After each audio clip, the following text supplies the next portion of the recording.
ഞാൻ വടശ്ശേരി ദാമോദര മേനോൻ സതീശൻ എന്ന ഞാൻ നിയമം വഴി സ്ഥാപിതമായ ഭാരതത്തിൻ്റെ ഭരണഘടനയോട്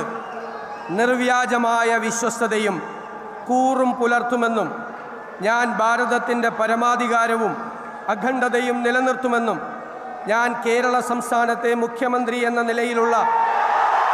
എൻ്റെ കർത്തവ്യങ്ങൾ വിശ്വസ്തയോടും മനസാക്ഷിയെ മുൻനിർത്തിയും നിർവഹിക്കുമെന്നും ഭരണഘടനയും നിയമവും അനുസരിച്ച് ഭീതിയോ പക്ഷപാതമോ പ്രീതിയോ വിദ്വേഷമോ കൂടാതെ എല്ലാ തരത്തിലുള്ള ജനങ്ങൾക്കും നീതി ചെയ്യുമെന്നും ദൈവത്തിൻ്റെ നാമത്തിൽ സത്യം ചെയ്യും.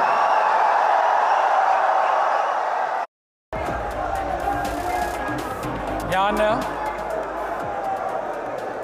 വടശ്ശേരി ദാമോദര മേനോൻ സതീശൻ എന്ന ഞാൻ നിയമം വഴി സ്ഥാപിതമായ ഭാരതത്തിൻ്റെ ഭരണഘടനയോട് നിർവ്യാജമായ വിശ്വസ്തതയും കൂറും പുലർത്തുമെന്നും ഞാൻ ഭാരതത്തിൻ്റെ പരമാധികാരവും അഖണ്ഡതയും നിലനിർത്തുമെന്നും ഞാൻ കേരള സംസ്ഥാനത്തെ മുഖ്യമന്ത്രി എന്ന നിലയിലുള്ള എൻ്റെ കർത്തവ്യങ്ങൾ വിശ്വസ്തയോടും മനസാക്ഷിയെ മുൻനിർത്തിയും നിർവഹിക്കുമെന്നും ഭരണഘടനയും നിയമവും അനുസരിച്ച് ഭീതിയോ പക്ഷപാതമോ പ്രീതിയോ വിദ്വേഷമോ കൂടാതെ എല്ലാ തരത്തിലുള്ള ജനങ്ങൾക്കും നീതി ചെയ്യുമെന്നും ദൈവത്തിൻ്റെ നാമത്തിൽ സത്യം ചെയ്യും.